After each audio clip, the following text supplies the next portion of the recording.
Hello everyone, my name is Kisley and this session I am going to talk about law of contract. Let's start. जैसा कि आप सभी जानते हैं कि कॉन्ट्रैक्ट एक बहुत ही इम्पोर्टेंट पार्ट है डे टू डे लाइफ का और बिना कॉन्ट्रैक्ट के हम कुछ भी नहीं कर सकते। जैसे कि अगर आप एक शॉपकीपर के पास जाते हैं, आप उसे पैसे देते हैं और वो आपको सामान देते हैं, तो ये भी एक प्रकार का कॉन्ट्रैक्ट है। और in day to day life इस तरीके के हम बहुत सारे मल्टीपल ट्रांजेक्शन्स करते हैं जिसे हम कॉन्ट्रैक्ट के शब्द में समझ सकते हैं। तो सबसे पहले हमें समझना पड़ेगा कि यह कॉन्ट्रैक्ट आया कहाँ से। तो सबसे पहले अगर हम देखें तो ब्रिटिशर्स जब इंडिया में आए तो उनका पर्पस था इंडिया में ट्रेड करना। और ऐसा नहीं है कि ब्रिटिशर्स के पहले ट्रेड नहीं होता था या फिर यूरोपियंस के इंटर करने से पहले ट्रेड नहीं होता था। इंडिया ट्रेड कर रहा था, इंडिया एक्सपोर्ट कर रहा था, इंपोर्ट कर रहा था। और इंडिया मतलब एक ऐसी कंट्री थी जो कि मैक्सिमम चीजें ना एक्सपोर्ट करता था और इंपोर्ट बहुत कम करता था, क्योंकि इनके पास सब कुछ था। तो एक चीज था कि हम जाएंगे इंडिया से और इंडिया में वो चीजें लेंगे, तो यूरोपियंस आए। अब बट ऐसा था कि इंडिया में कोई एक सिंगल किंग था नहीं, तो मल्टीपल रीजन्स थे, तो अलग अलग किंग थे, तो अलग अलग सब जगह के लॉ हुआ करते थे, तो लॉ की वजह से प्रॉब्लम होता था। तो ब्रिटिशर्स जब इंडिया आए तो उन्हें कॉन्ट्रैक्ट करने में बहुत प्रॉब्लम हो रही थी। तो लेटर ऑन उन्होंने कंसोलिडेट करके एक एक्ट बना दिया, इंडियन कॉन्ट्रैक्ट एक्ट, जो गवर्न करता है पूरे इंडिया में कि किस तरीके से कॉन्ट्रैक्ट होगा। जैसा कि मैंने भी आप लोगों को थोड़ी देर पहले बताया कि मुगल्स के लिए एक अलग लॉ हुआ करता था, दक्कन्स में अलग था और मराठास के लिए अलग था। So the trade for trade there was a need of law, और इसलिए लॉ बनाया गया। तो अब ए कंपनी है और उस ए कंपनी को एक बी कंपनी से कॉन्ट्रैक्ट करना होता था, तो उसके लिए कोई लॉ नहीं होगा तो वो किसी तरीके से ब्रीच ऑफ कॉन्ट्रैक्ट करेगा तो सजा तो मिलेगी नहीं। तो ब्रीच ऑफ कॉन्ट्रैक्ट करने से रोकने के लिए या फिर कोई इंसान अपने कॉन्ट्रैक्ट को फुलफिल नहीं कर रहा है, तब क्या होगा, इस कंडीशन के लिए हमें बनाया गया लॉ ऑफ कॉन्ट्रैक्ट, जो कि 1872 में आया है, द इंडियन कॉन्ट्रैक्ट एक्ट। ठीक है। अब 1872 में ही क्यों आया, इससे पहले क्यों नहीं आया? तो हमें ये बात समझना पड़ेगा, जब 1857 का रिवॉल्ट हुआ था, जिसे हम फर्स्ट रिवॉल्ट कहते हैं, इसने ईस्ट इंडिया कंपनी के पावर को सीज कर लिया। अब ईस्ट इंडिया कंपनी जो कि अभी तक इंडिया में रूल कर रही थी by the charter given by the queen, अब उसके लिए जगह डायरेक्ट पावर किसके पास चली आई? क्वीन के पास। तो अब क्वीन हमारा डायरेक्टली रूल कर रही थी हमारे देश को, इंडिया को। ठीक है। अब देखिए, दो चीजें होती है, एक राइट इन ड्रीम और एक राइट इन पर्सोनम। तो राइट इन ड्रीम मतलब होता है right against the whole world, and right in personam मतलब होता है right against the person. So like अगर कॉन्ट्रैक्ट ए और बी के बीच में हुआ है तो सिर्फ ए बी को स्यू कर सकता है और बी ए को स्यू कर सकता है। This is also known as privity of contract. तो अगर कॉन्ट्रैक्ट जिन दो लोगों के बीच में हुआ, सिर्फ वही एक दूसरे को स्यू कर सकते हैं, कोई तीसरा इंसान स्यू नहीं कर सकता है। और ये जो कॉन्ट्रैक्ट है वो सिविल नेचर का होता है। Contract is of civil nature. अगर किसी ने ब्रीच किया है कॉन्ट्रैक्ट का, तो that means he has breach the civil, that is only a civil suit will be filed. Okay. अब कॉन्ट्रैक्ट दो तरीके के हो सकते हैं, एक तो कुछ करने के लिए या कुछ ना करने के लिए।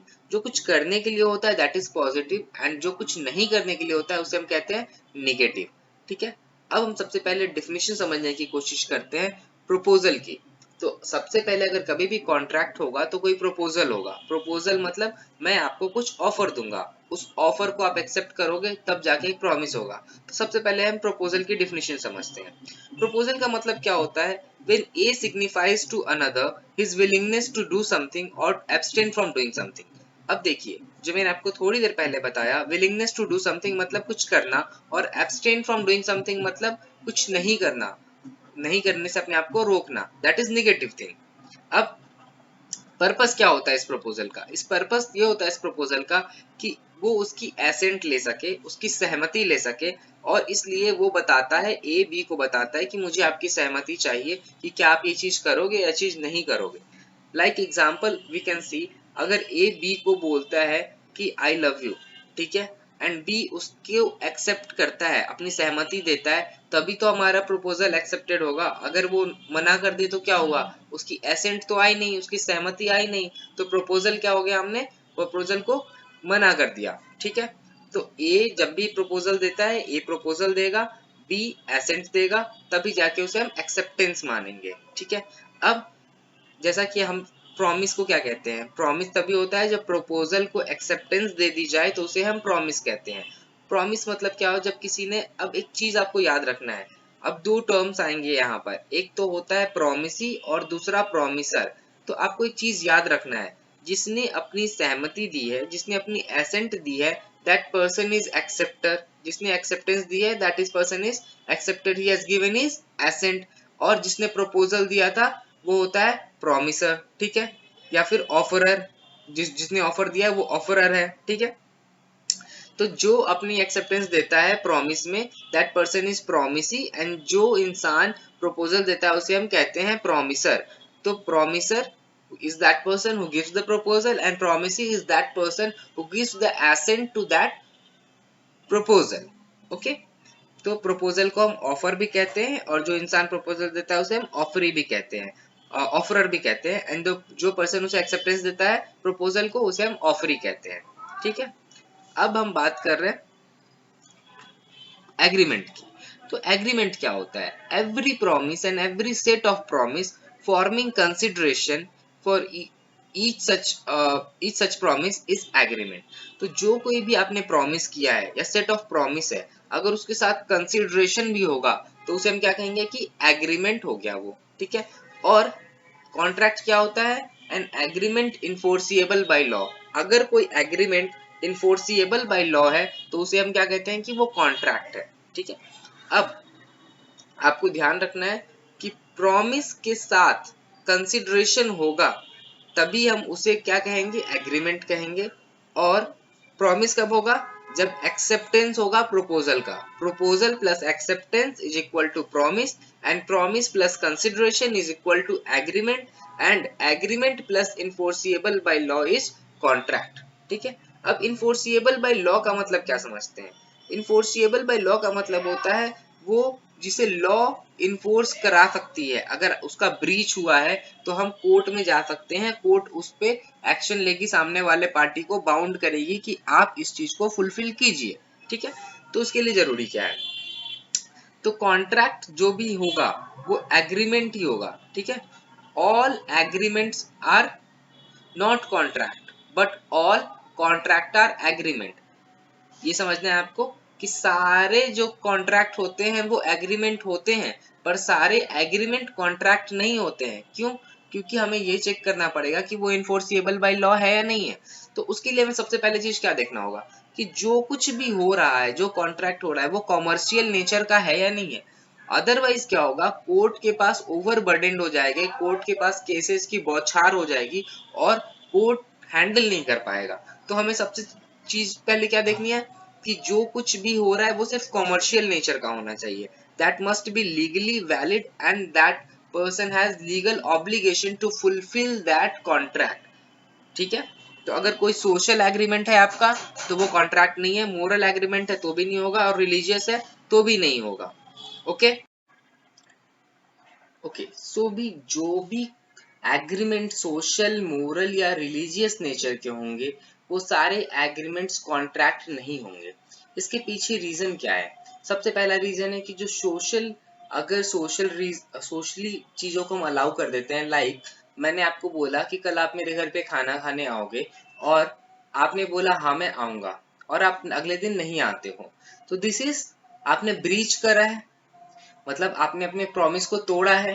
एंड इस प्रॉमिस को तोड़ा है तो अगर ये अलाउ कर दिया जाए कि इसके लिए हम कॉन्ट्रैक्ट, ये कॉन्ट्रैक्ट है और इसके ब्रीच के लिए आप कोर्ट में केस फाइल कर सकते हो, केस इंस्टीट्यूट कर सकते हो मेरे खिलाफ, तो इस तरीके से अगर हो गया तो फिर तो केस में, कोर्ट में केसेस की बौछार हो जाएगी, कोर्ट में केसेस ही केसेस होंगे।